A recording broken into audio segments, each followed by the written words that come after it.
Орденом Мужества награждены 24 человека, 8 из них посмертно.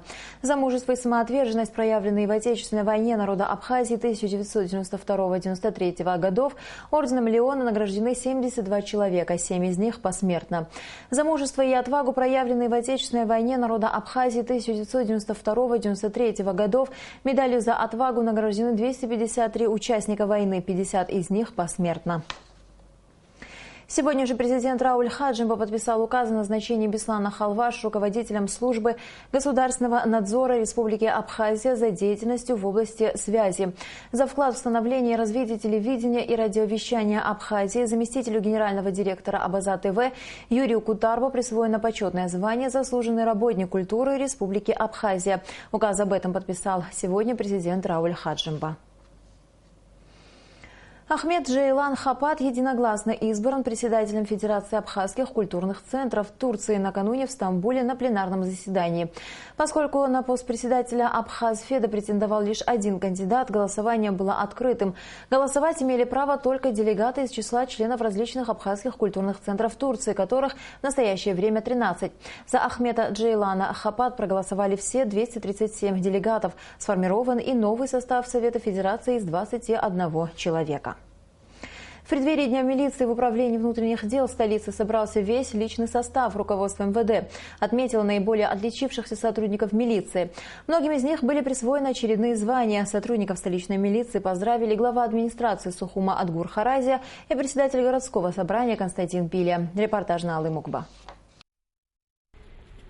Товарищ генерал-майор, личный состав УВД для празднования Дня милиции построено. Докладывает полковник Басба.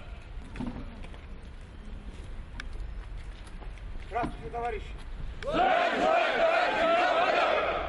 Поздравляю с профессиональным праздником! Вольно! Поздравляя личный состав Управления внутренних дел столицы с их профессиональным праздником, министр внутренних дел Леонид Запшба отметил, что на милицию возложена важная миссия охраны правопорядка и законности. При этом, отметил министр, важно не потерять доверие населения. Мы это делали, будем делать. Наращивайте свои силы и знания. Все это направляйте. Вы ответственные люди. Поздравляю вас и призываю вас. Друзья, давайте займемся своими прямыми функциональными обязанностями. Не забывайте, кто мы, где мы выросли. Мы дело имеем со своим народом. Леонид Запшба потребовал от своих сотрудников, выполняя работу, самим не переходить границы закона и вести себя с населением максимально тактично. За хорошую работу почетные грамоты и нагрудные знаки получили наиболее отличившиеся сотрудники милиции. Некоторым из них были присвоены очередные звания. У нее сегодня день рождения.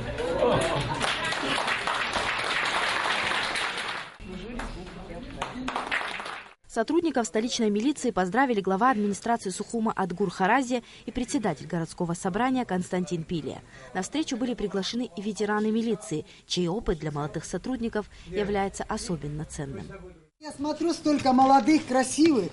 И даже если сегодня я начала опять заново, я все равно пришла бы в милицию. И вы пришли, потому что вы любите эту службу. И я вам пожелаю долгих лет жизни. Быть вот такими всегда теплыми, хорошими. Народу ничего не нужно, кроме вашего хорошего отношения. Вы должны и себя сберечь, и с людьми найти общий язык. Это очень трудная вещь, но вы сами выбрали эту дорогу. Леонид Запшба сообщил на встрече о некоторых кадровых решениях. Заместители министра внутренних дел Вальтер Бутпа и Вячеслав Кураско освобождены от занимаемых должностей. Ливан Кварацхелия назначен начальником управления по воспитательной работе МВД Абхазии. Алла Мукба, Алексей Гухава, Абхазское телевидение.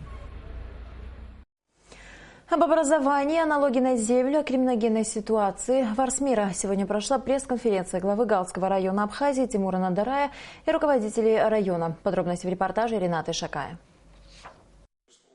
Пресс-конференция главы администрации Гальского района Тимура Надарая была посвящена подведению итогов работы за прошедший период. 12 ноября исполнится год, как новая команда пришла к руководству в районе. В первую очередь Тимур Надарая с сожалением отметил, что остаются вопросы, которые за этот год не удалось решить. К примеру, не смогли добиться подоходного налога от сотрудников Ингургеса, довести до разумного завершения вопрос паспортизации Гальского района, а также вопрос об увеличении заработной платы учителям и врачам района. А что касается решенных вопросов, то глава администрации отметил, что из самых сложных районов по криминогенной ситуации Гальский стал одним из самых спокойных. Мы можем представить вам статистику и сравнительный анализ за 2014, 2013 и 2015 годы. Фактически после ликвидации террористической группы в феврале месяце у нас ни одного случая похищения людей. Это тяжкие, особо тяжким преступлением. А те, которые есть, они почти все раскрыты. Есть проблема, самый большой вид преступления – это незаконный переход государственной границы. Касаясь вопросов образования в Гальском районе, руководители района отметили, что начальные классы в 11 школах уже переведены на программу Министерства образования Абхазии. Есть расхождение по той программе, которую они до этого проходили и сейчас, потому что нынешняя программа более усиленная, но за счет кое-каких часов, допустим, за счет часов труда добавлен час математики и так далее. И параллельно двумя книгами, параллельно на двух языках, чтобы детям было доступно, мы идем на все уступки. Инвентаризация земель Гальского района будет продолжена и в следующем году, отметил Тимур Надарая. На сегодняшний день работа проделана только на 30%, но уже есть результаты. Мы вытащили из сокрытия большое количество земель, за которых платились, частично не платились налоги, а частично платились, но не попадали в бюджет. Прокуратура с этим разбирается. На пресс-конференции Тимур Надарая высказал опасения по поводу многофункционального медицинского центра, строящегося в грузинском селе Рух, в 5 километрах от границы с Абхазией. По мнению главы района, в центре намерены не только лечить, но и вести пропагандистскую работу. 227 коек, многофункциональная больница. По финансированию правительства Грузии именно в 5 километрах от границы. А что они, если так беспокоились бы о судьбе жителей Гальского района, не профинансировали международные организации и в Гале не построили границу? Могли бы через управление Верховного комиссара по беженцам, через датский совет международной организации профинансировать их и сказать, вот там грузинское население живет, мы хотим. Нет, надо все-таки, понимаете, работать так с гальцами, чтобы использовать, чтобы они были политическим инструментарием постоянным, который обостряет обстановку внутри Абхазии. Как это абхазское общество будет воспринимать, когда там, скажем, массово они и так переходят лечиться, а еще с других районов пойдут? Конечно, абхазское общество, патриотическое общество будет воспринимать это, как говорится, на ножи. Они приведут к тому, что мы в один прекрасный момент, учитывая, что может на уровне высшего руководства страны будет принято решение о полном закрытии государственной границы. Пресс-конференция главы администрации Гальского района длилась почти 2 часа. Тимур Надарай ответил на все вопросы журналистов и пообещал раз в полгода проводить подобного рода встречи. Рената Шакай, Саида Гухава, Беслан Джинджал, Абхазское телевидение. Полностью пресс-конференцию Тимура Надарая смотрите в нашем эфире сегодня. 45 тонн кукурузы. Именно столько урожая постараются собрать и реализовать в этом сезоне в сельхозугодьях Гальского района. В эти дни идет активная уборка зерновых. В полях на заготовке важных продуктов побывала наша съемочная группа. Репортаж Симы Аргун. В хозяйствах района подходит к концу сбор урожая зерновых культур. Погода позволила провести основную работу без больших перерывов. Кукуруза – стратегический продукт для нашей страны. Учитывая засушливый сезон, получить хороший урожай было нелегко. В ведении управления сельского хозяйства администрации Гальского района 70 гектаров земли. Из них в этом году освоено под посев кукурузы чуть больше 15 гектаров. Ожидаемый сбор около 45 тонн кукурузы. По словам агрария, в этом году бюджет района пополнится на 600-700 тысяч рублей. Ожидаемый урожай, конечно, хороший, до 45 тонн.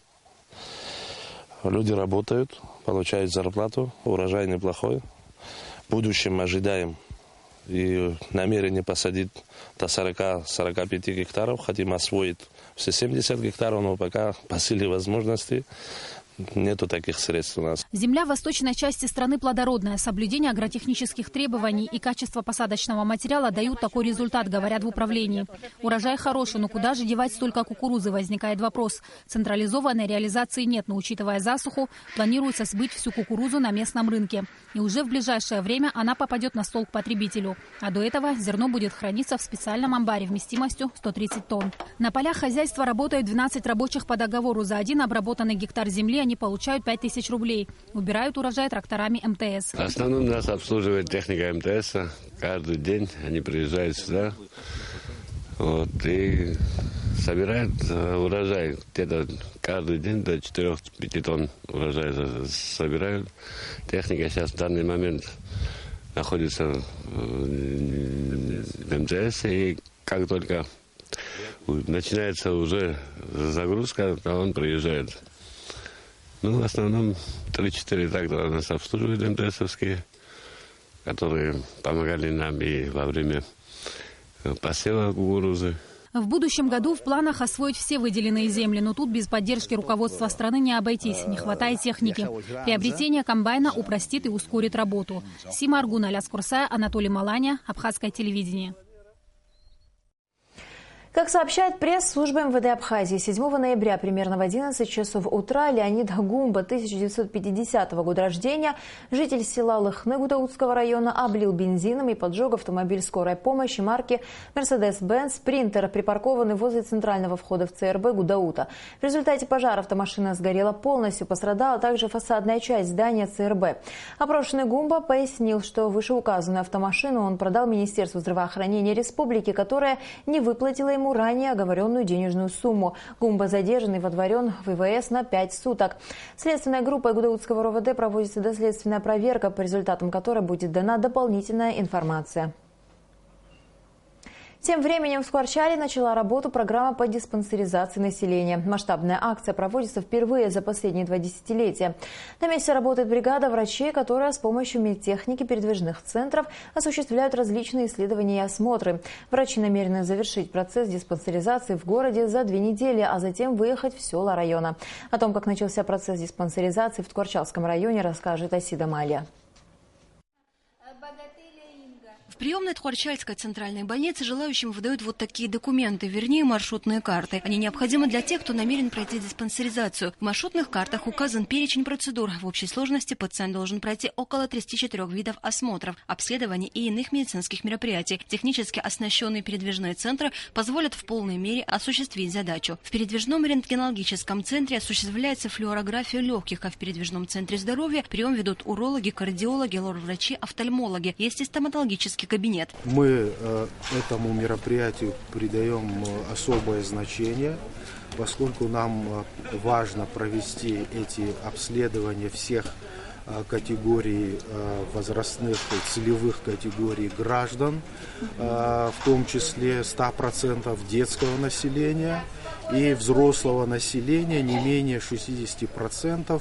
Выявление онкологических, сердечно-сосудистых, эндокринных заболеваний и болезней органов дыхания – одна из главных задач диспансеризации. Ведь профилактика и при необходимости назначения дальнейшего лечения позволит предотвратить серьезные заболевания. По итогам диспансеризации мы определим 3 категории граждан, 3 категории здоровья граждан, которые позволят нам, помимо того, что мы будем регулярно в соответствии с существующими стандартами проводить наблюдение этих пациентов по месту их жительства в амбулаторно-поликлинической службе. С другой стороны, это позволит нам эффективнее планировать наше здравоохранение, определять его приоритеты, необходимость развития тех или иных направлений. Также будет установлен график приемов у других специалистов. К примеру, через несколько дней прием начнет и детский врач. На месте работает дежурная бригада врачей из 8 человек. В основном это сотрудники сухумских медучреждений, задействованные врачи местной ЦРБ. А через 2 недели бригада врачей начнет работу в селах Тхуарчальского района. В обязательном порядке указываются личные данные пациента. Это важно для обратной связи. В случае выявления заболеваний или каких-либо инфекций планируется 2-й этап диспансеризации пациента. Вообще это очень хорошо. Я думаю, что все придут, проверятся, конечно, это нужно. В обязательном порядке необходимо сдавать кровь. Также по направлению врача возможно осуществление анализов по гинекологической линии. Программа диспансеризации всего населения позволит выявить существующую картину о состоянии здоровья нации. Стоит помнить каждому. Наше здоровье в наших руках. Асида Малия, Беслан Чинджери, Абхазское телевидение. 25 лет назад закончилась война в Афганистане. Через нее прошли более полумиллиона советских солдат и офицеров. В честь этой даты были созданы специальные медали «25 лет вывода советских войск из Афганистана». И вот сегодня более 68 ветеранов Абхазии, участников боевых действий в Афганистане, были награждены этими медалями. В торжественной обстановке ветеранов наградили председатель Абхазского союза ветеранов войны в Афганистане Владимир Аршба и председатель Краснодарского отделения Общероссийской общественной организации Ассоциации ветеранов боевых действий органов внутренних дел и внутренних войск России Александр Ватренюк. Сегодня эти награды получили те люди, которые живут в Абхазии, жители Абхазии, которые выполняли свой интернациональный долг в Афганистане. Конечно, судя по афганцам, видно было в глазах и радость, и то, что их не забыли, и на сегодняшний день помнят о них, помнят то, что они делали. Было сказано ряд теплых слов. Здоровья им, счастья. Самое главное – это мирного неба. Сейчас сообщение Нацбанка о курсах иностранных валют. Доллар США 64 рубля 66 копеек, евро 69 рублей 61 копейка. И в завершении выпуска о погоде.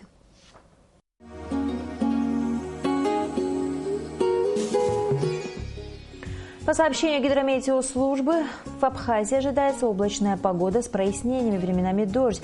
Температура воздуха ночью 6-8, днем 14-16 градусов. Температура морской воды 18 градусов.